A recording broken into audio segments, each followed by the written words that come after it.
My name's Matt Ogden, my helper Mark over here.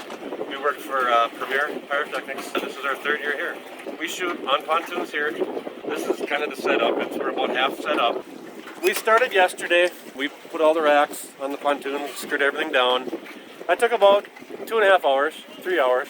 We started this morning at about 8 o'clock. Will probably take us until about 5, 6 o'clock to get everything done. And then to pull the boats out there and anchor them. Now it's pretty windy out here. What do you do to mitigate that? We're hoping the wind is supposed to go down later tonight before the show.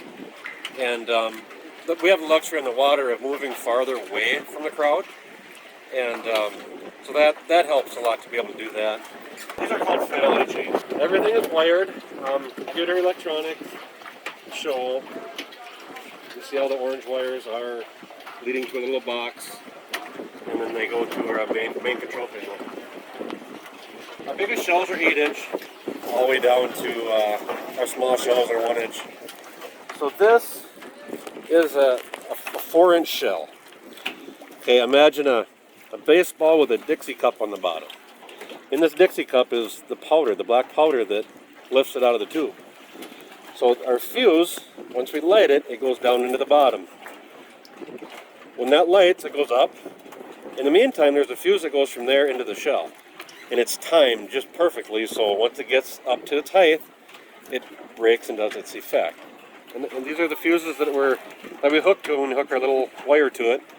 And it's like if you strike a match, that's what it looks like when you light it. It just goes poof, lights the fuse in here, and then it does its thing.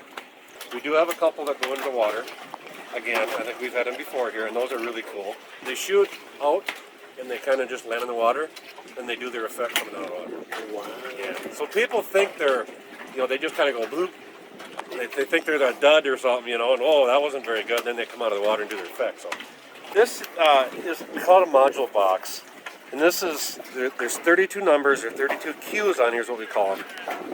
The wires go from the shell to this box. Okay. And this is a little brain that goes from here to the computer.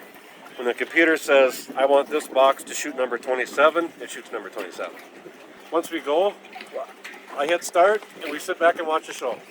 So it's pretty simple.